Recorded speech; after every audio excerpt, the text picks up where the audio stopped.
या बातमीपत्राचे प्रायोजक आहेत टायझर।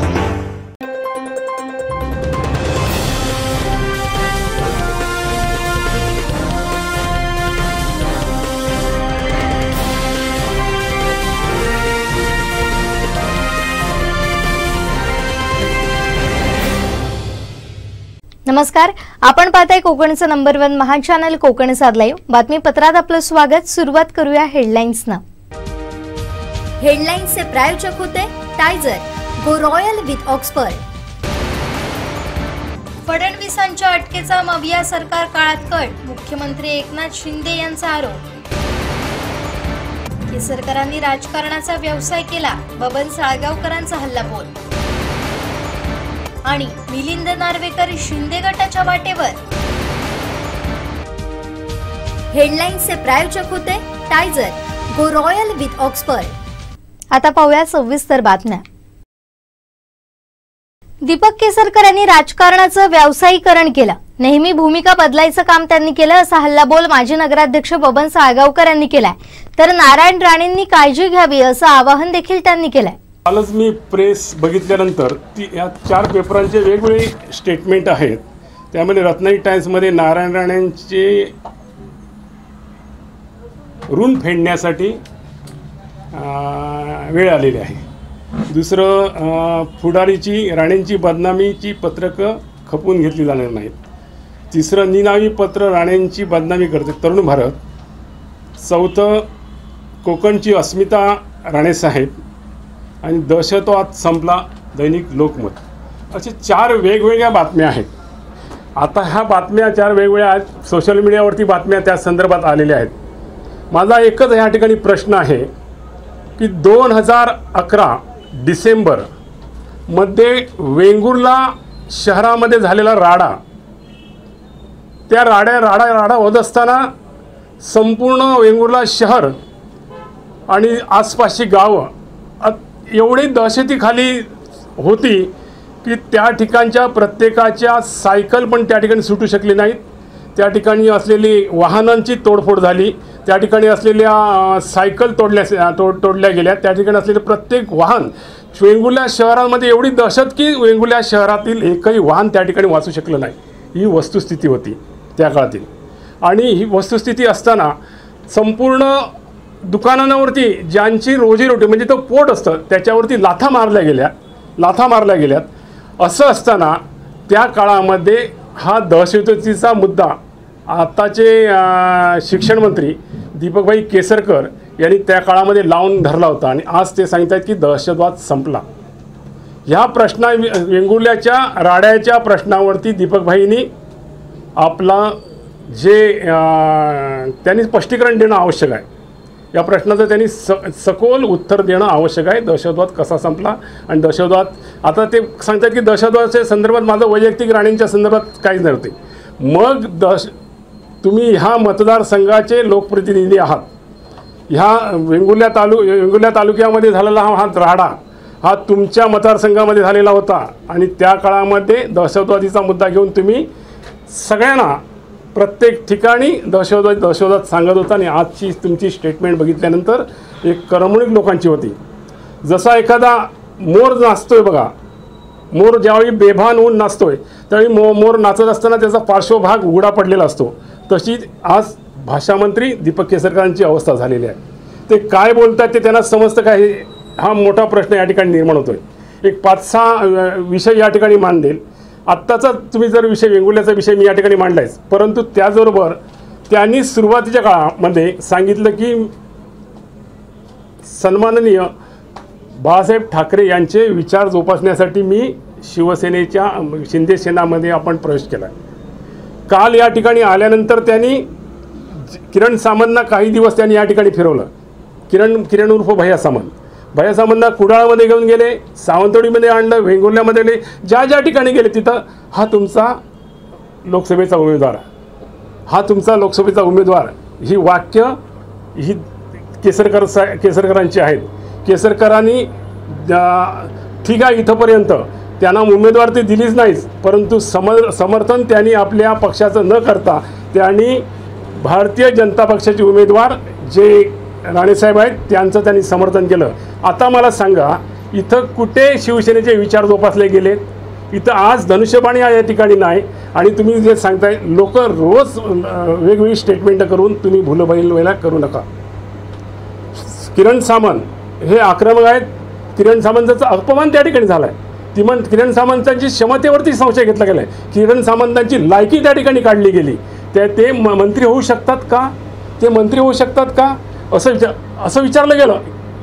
किरण सामंतांची त्यांनी जी लायकी काढली त्याच्यावरती किरण सामंतने आक्रमक भूमिका घेतील असं मला वाटतं. तिसरा विषय, आज सातत्याने राणेसाहेबांविषयी ते चांगली वक्तव्य करतायत, चांगलं बोलतायत, मला त्याच्याविषयी आक्षेप नाही. परंतु गेले 25 वर्षामध्ये राणेसाहेबांनी आपण जर एकत्र असतो तर वेगळं चित्र निर्माण झालं होतं. हे वेगळं चित्र निर्माण करण्यात तुम्हाला 25 वर्ष लागली. 25 वर्ष तुम्हाला लागली. आणि आज सांगतायत दीपक केसरकर यांनी राजकारणाचं व्यापारीकरण केलं आहे आणि व्यापार म्हणूनच राजकारणाकडे ते बघतात. म्हणून जर कमी अपेक्षा आणि कमी जर त्यांच्या जर अपेक्षा आणि इच्छा कमी असल्या असत्या तर स्वाभिमान घाण टाकण्याची गरज लागली नसती.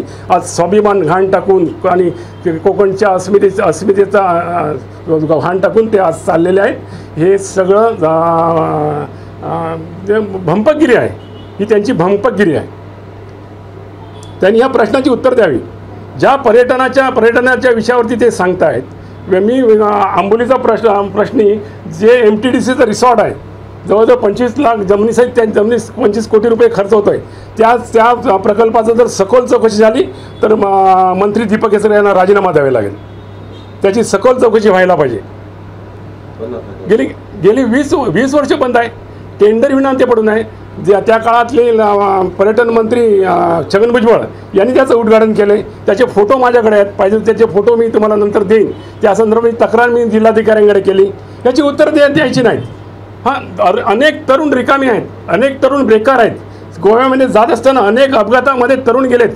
गेले 20-15 वर्षामध्ये तुम्ही लोकांना आश्वासन देत आहेत. पण नोकऱ्यांचं काय?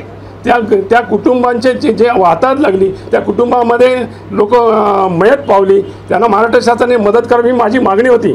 त्याच्याकडे नुंकुनी बघितलं नाही. उद्धवजी गेले 2.5 वर्ष लोकांना भेटत नाही म्हणून सांगतात. करोना काळामध्ये दीपक केसरकर कुठे होते? त्याची उत्तर कोणी देणार? दीपक केसरकर कुठे होते? बरोबर ना? ते कुठेही दिसलेले नाहीत. 2.5 वर्षामध्ये दीपक केसरकर कुठे दिसले नाहीत. दीपक केसरकर उत्तर द्यावीत. असे अनेक विषय आज लोकांनी करमणूक करतात. राणेसाहेबांची एवढं पुतनामावशीचं प्रेम, हे पुतनामावशीचं प्रेम आहे. ज्यावेळी राणेसाहेबांनी त्यांना निवडून आणलं विधानसभेमध्ये, दुसऱ्या महिन्यामध्ये त्यांनी त्यांच्यावरती टीका सुरू केली. राणेसाहेबांनी काळजी घेणं आवश्यक आहे. ज्या पवारसाहेबांनी नितेश राणेंच्या संदर्भात इथं बैठक ग्राउंड होती, पवारसाहेबांनी यांना अवधीचा आठवली का असं वक्तव्य पवारसाहेबांचं आहे. अवधीचा आठवली का? कारण होतं की पवारसाहेब म्हणत होते की आपलं अलायन्स आहे, आपण एकत्र येऊन जे पवारसाहेबांना 20 वर्षाचं परी समजलं ते समजायला ह्यांना 25 वर्ष गेली. आणि आज राणेसाहेबांचे ते अस्मितेचे विषय करतायत की पवारसाहेब म्हणाले होते की त्या काळामध्ये की तुम्ही प्रचाराला या ठिकाणी प्रचाराला आमचं अलायन्स आहे. परंतु नसलेलं 1 महिन्याची आमदारकीचा राजीनामा त्यांनी दिला कारण त्यांना शिवसेनेमध्ये जायचं होतं. ज्या माणसांकडे जवळ गेले त्या माणसांचा विश्वासघात त्यांनी केला. आता जवळचं उदाहरण म्हणजे किरण सामंत यांना त्यांनी जी वागणूक दिली, जी त्यांनी त्यांच्यासाठी त्यांना खासदारकी म्हणून उमेदवारी म्हणून दाखवलं गेलं, फिरवलं आणि त्याच्यानंतर त्यांच्याविषयी त्यांनी कुत्सितपणे हे काय मंत्री होऊ शकतात, हे काय मंत्री होऊ शकतात, ही केलेली त्यांची चेष्टा आहे. चेष्टेचा असं मी मानतोय. कारण हा मनुष्य सातत्याने धोरणं आपली बदलत चालला आहे. आणि आताचं प्रेम कसं नसतं तेच घरी तू जेव्हा जीव तुटका होतो, आयुष्याची विरती धागे संसार फाटका होतो, असं राणेसाहेबांविषयी ते प्रेम व्यक्त करत आहेत. हे प्रेम कदाचित पुतनामावशीचंच प्रेम आहे. त्यांनी राणेसाहेबांनी याची योग्य दखल घ्यावी अशी मला या विषयाने वाटतं. तुम्ही विचारलेल्या प्रश्नाला आता मी उत्तर देईन. मी आम्हाला काय सांगितलं की शिवसेनेच्या विचार वाढवण्यासाठी आम्ही दुसरी शिवसेना काढली, शिंदेसेनामध्ये आम्ही जातो आहे. मग शिवसेनेचा विचार जर तुम्हाला या जिल्ह्यामध्ये टिकवायचा होता तर तुम्ही किरण उर्फ भैया सामंत हे काय माझ्या जवळचे नाहीत, मित्र आहेत, परंतु माझ्या पक्षाचे नाहीत, परंतु त्यांनी त्याच्यानंतर त्यांची कुचेष्टा केली का हे मंत्री होऊ शकतात का? ही केलेली कुचेष्टा आहे. एखाद्या आपल्या पक्षाचा एखादा कार्यकर्ता असेल तर त्याची कुचेष्टा करणं पण अयोग्य आहे ना. भविष्यामध्ये त्यांची पावलं ही कुठे जात आहेत हे आज जरी धनुष्यबाणाकडे किंवा शिंदेंच्या सोबत असले तरी भविष्यामध्ये हे शिंदेच्या सोबत राहू शकत नाही. यांनी सातत्याने पक्ष बदलला आहे. पक्ष बदलण्याची कारणं सातत्याने त्यांनी नेते बदलले. त्याची कारणं त्यांनी राजकारण हे व्यवसाय म्हणून करतायत आणि त्यांनी तोच माझा तिसरा एक प्रश्न आमचा आहे. ते सातत्याने सांगतायत की मी जमिनी विकून राजकारण करतोय. त्यांनी कुठची जमीन वडिलोपार्जित जमीन कुठची विकली आणि राजकारणात ती जाहीर करावी. त्यांनी 1 इंचही वडिलोपार्जित जमीन विकली नाही. जे व्यवसायाच्या निमित्ताने घेतलेले होते ते जमीन व्यवसाय म्हणून त्यांनी विकलेले आहेत. फक्त जे बेळगावमध्ये एक त्यांचं भाडोत्री राहत होते ते त्यांनी विकलं. ते सगळ्या कुटुंबांनी एकत्र येऊन विकलेलं आहे. ते दीपक केसरकरनी विकलेलं नाही, परंतु त्यांनी जाणीवपूर्वक स्वतः कुठची जमीन वडिलोपार्जित विकली आणि व्यवसाय केला, राजकारण केलं हे त्यांनी जाहीर करावं. राजकारण हे पंचतारांकित जीवन जगण्यासाठी म्हणून त्यांनी स्वीकारलेले आहे. काय मी सगळेच विषय या ठिकाणी घेत नाही. आता मला सांगा, राणेसाहेबांची एवढी स्तुती करताय. सोनाली दीपक केसरकर ही त्यांची मुलगी, गेले 20 वर्ष सातत्याने ते सांगत होते की सोनालीच्या रेस्ट हॉस्टेलवरती राणेसाहेब फाटकांचे गुंड पाठवतात. हे माझं वक्तव्य नाही, हे दीपक केसरकरांचं वक्तव्य आहे. ह्या प्रश्नाचं उत्तर आणि खुलासा करणं आवश्यक आहे. कारण ह्या गांधी चौकामध्ये ते रडायचे आणि समोर बसलेल्या सगळेच रडायचे. कारण ह्यांच्या कन्येच्या घरावरती कन्येच्या हॉस्टेलवरती राणेसाहेब गुंड पाठवतात आणि तिला त्रास देत आहेत. हे कोणालाच सहन व्हायचं नाही. गेले 25 वर्षामध्ये त्यांच्या असलेल्या गोविंद नाट्य मंदिरला 4 वेळा आग लागली गेली. निवडणुकीच्या आदल्या दिवशी आग लागायची. 100 झापती जळून जायची. त्याची उत्तर आता सापडली. आम्ही सज्जन म्हणून म्हणायचो, त्याची उत्तर आता सापडली. या सगळ्या प्रश्नांची दीपक केसरकर यांना द्यावी लागतील. कारण तुम्ही राजकारण हे व्यवसाय म्हणूनच केलं आहे. बघा ना त्यांच्यासोबत असं. ठीक आहे, टाळतो. मिलिंद नार्वेकर शिंदेंना पाठिंबा देणार आहेत अशा बातम्या समोर आल्यात. यावरून आमदार नितेश राणेंनी उद्धव ठाकरेंवर निशाणा साधलाय. मिलिंद नार्वेकर झाकी है, श्रीधर पाटणकर बाकी है असा दावा त्यांनी केलाय. मी तर ऐकलं श्रीधर पाटणकर पण सोडण्याच्या फिराकमध्ये आहे. ते पण काहीतरी दिल्लीच्या काही नेत्यांच्या संपर्कात आहे. म्हणजे मिलिंद नार्वेकर तो पण झाकी आहे, श्रीधर पाटणकर बाकी आहे. हे दिसेल येणाऱ्या दिवसामध्ये. म्हणजे थापा सोडून गेला. ज्यांनी बाळासाहेबांची फार सेवा केली ते थापा ह्यांना सोडून देऊन शिंदेसाहेबांबरोबर गेलेले आहेत. जयदेव ठाकरे ह्यांनी एकनाथ शिंदेंना पाठिंबा दिलेला आहे. स्मिता ठाकरेंनी एकनाथ शिंदेंना पाठिंबा दिलेला आहे. आता मिलिंद नार्वेकर पण एकनाथ शिंदेंना पाठिंबा दिला. म्हणजे कळून चुकलं पाहिजे की हा उद्धव ठाकरे कुठल्या वृत्तीचा माणूस आहे. ह्याला कसं आपण राज्याचा कुटुंब प्रमुख बनवू शकतो याबद्दल राज्याच्या जनतेने विचार करावा. जो स्वतःची रक्ताची नाती सांभाळू शकत नाही, ज्या थापांनी, ज्या मिलिंद नार्वेकरांनी वर्षानुवर्ष ह्यांची सेवा केली, त्यांना सोडायसारखं वाटत असेल तर मग ह्याबद्दल महाराष्ट्राच्या जनतेने विचार करायला पाहिजे की हा माणूस कोणाचाच नाही. विनायक राऊतही आता संजय राऊत यांच्यासारखेच बोलू लागले. या दोघांनी मिळून शिवसेना संपवली. मनसेवर टीका करण्याअगोदर स्वतः 10 वर्षात काय कामं केली हे सांगा असा सवाल करत मनसे जिल्हाध्यक्ष धीरज परब यांनी राऊतांवर गंभीर आरोप केले. तर विनायक राऊत आता स्वतःला संजय राऊत समजायला लागले आहेत. त्यांना माहिती नाही आहे की संजय राऊत ह्या दुनियेतला 1 नंबरचा वेडा म्हणून त्याची आज नावारूपाला आले आहेत ते. आणि विनायक राऊत आता संजय राऊत स्वतःला समजू लागले आहेत. ह्या दोघांनी शिवसेना संपवण्याचा विडा घेतलेला आहे. त्याच्यामुळे संजय राऊत कुठेतरी वेड्यासारखं बोलत आहेत. त्याचं अनुकरण आज विनायक राऊत करतायत. त्यांनी मनसेवर टीका करण्यापेक्षा तुम्ही त्या पक्षावर टीका करा, तिथल्या उमेदवारावर टीका करा. तुम्ही 10 वर्षात काय कामं केली ती लोकांना सांगा. पुढच्या वर्षात काय निवडून आल्यानंतर करणार आहात 5 वर्षात त्याच्याविषयी बोला. एक तर विनायक राऊतांनी खंबाटाच्या त्या सगळ्या भ्रष्टाचार करून ती देशोधडीला लावली खंबाटा एअरलाईन, आणि त्या मराठी माणसांचे सगळे पैसे लुबाडून तुम्ही इथली खासदारकी निवडणूक लढवली आणि तुम्ही ह्या सगळ्या गोष्टी इथे करतात. त्याआधी खंबाटातल्या आमच्या कर्मचाऱ्यांना, मराठी माणसांना न्याय द्या. तिथल्या लोकांना आमच्या देशोधडीला लावला. त्याच्यामध्ये 70% लोक कोकणवासी होते खंबाटा एअरलाईन्समध्ये.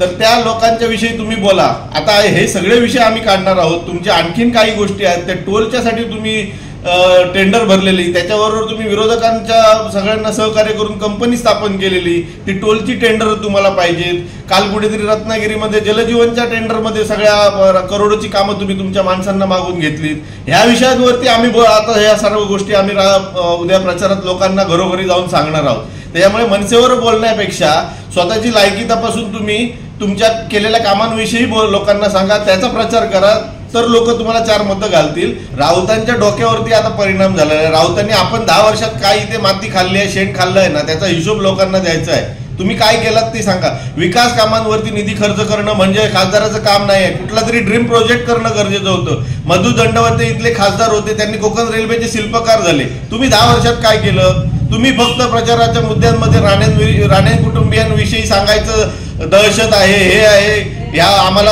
इथे हे लुबाडलं ते लुबाडलं. स्वतः तुमचं कार्यकर्तृत्व काय आहे? फक्त आणि फक्त आजपर्यंत शिवसेना प्रत्येक निवडणुकीमध्ये सहानुभूतीवरती मतं मागत आलेली आहे. त्यांनी विकास कामांवरती मतं मागावी. लोकांची काय तुम्ही कामं केली, कुठल्या योजना लोकांपर्यंत पोहोचवल्या, त्याच्यावर मतं मागा. त्याच्यामुळे वायफळ चर्चा तुम्ही करताय विनायक राऊत. तुम्ही चांगलं तुमचं काय काम केलं ना, त्याचा तुम्ही प्रचार करण्याची गरज आहे. शिवसेना उद्धव बाळासाहेब ठाकरे पक्षाचे पक्षप्रमुख उद्धव ठाकरे यांचे स्वीय सचिव मिलिंद नार्वेकर हे शिवसेना शिंदे गटात जाणार आहेत आणि त्यांना शिंदे गटात गेल्यानंतर दक्षिण मुंबई लोकसभा मतदारसंघातून तिकीट देण्यात येणार असल्याच्या बातम्या रविवारी सकाळपासून काही वृत्तवाहिन्यांवर झळकू लागल्यात. यामुळे राजकीय वर्तुळात एकच खळबळ उडाली आहे. मात्र या सर्व फेक न्यूज असल्याचं सांगत काहीही घडणार नसल्याचं विधान परिषदेतील विरोधी पक्षनेते अंबादास दानवे यांनी स्पष्ट केलं. तर मातोश्रीवर रविवारी पत्रकार परिषदेत उद्धव ठाकरे यांनी नार्वेकर यांच्याबाबतच्या प्रश्नाला उत्तर दिलं नाही. उद्धव यांचे स्वीय सचिव नार्वेकर हे उद्धव ठाकरे यांचे विश्वासू सहकारी आहेत. गेली 30 वर्ष ते ठाकरेंसोबत असतात. शाखा प्रमुख पद मागण्यास गेलेले नार्वेकर नंतर उद्धव यांचे सर्वात निकटवर्तीय बनले. नारायण राणे यांनी शिवसेना सोडली तेव्हा त्यांनी नार्वेकर यांना लक्ष केलं होतं. गटप्रमुख, शाखा प्रमुखापासून ते सर्व आमदार, खासदार, नेते यांच्यापर्यंत नार्वेकरांचं नेटवर्क आहे. गोपनीय बैठका, घडामोडींमध्ये सहभाग असल्यानं त्यांचे इतर पक्षातील प्रमुखांपासून मोठ्या उद्योजकांपर्यंत संबंध आहेत. सध्या महायुतीसाठी दक्षिण मुंबई हा मतदारसंघ अडचणीचा ठरलाय. इथं ठाकरे गटाचे अरविंद सावंत हे सलग 2 वेळा खासदार झाले. यावेळीही त्यांनाच पुन्हा उमेदवारी देण्यात आली आहे. भाजपला दक्षिण मुंबई मतदारसंघ हवा.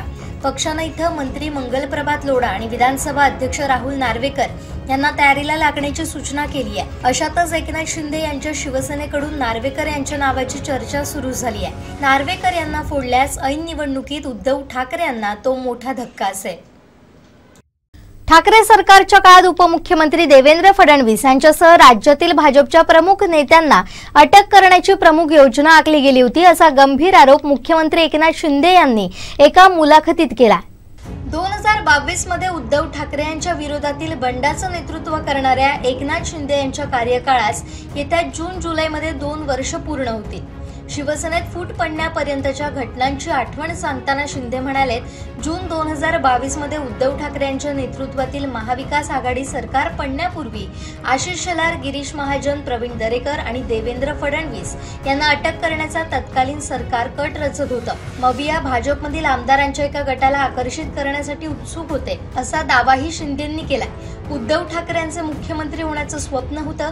महाविकास आघाडीची स्थापना हा पूर्वनियोजित कट होता. बाळासाहेबांप्रमाणे किंग मेकर होण्याऐवजी उद्धव ठाकरेंना स्वतः किंग व्हायचं होतं, असेही एकनाथ शिंदे म्हणाले.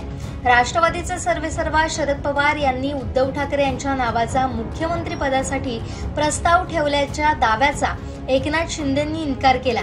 उलट ठाकरेंनीच त्यांना स्वतःला मुख्यमंत्री करण्यास सांगितलं होतं, असाही दावा केला. शेवटी ठळक घडामोडी पुन्हा एकदा. हेडलाईन्सचे प्रायोजक होते टायझर, गो रॉयल विथ ऑक्सफर्ड. फडणवीसांच्या अटकेचा मविया सरकार काळात कट, मुख्यमंत्री एकनाथ शिंदे यांचा आरोप. केसरकरांनी राजकारणाचा व्यवसाय केला, बबन साळगावकरांचा हल्लाबोल. आणि मिलिंद नार्वेकर शिंदे गटाच्या वाटेवर. हेडलाईन्सचे प्रायोजक होते टायझर, गो रॉयल विथ ऑक्सफर्ड. बातमीपत्रात वेळ झाली इथंच थांबण्याची. पाहत राहा कोकणचं नंबर 1 महा चॅनल कोकण साध लाईव्ह. धन्यवाद.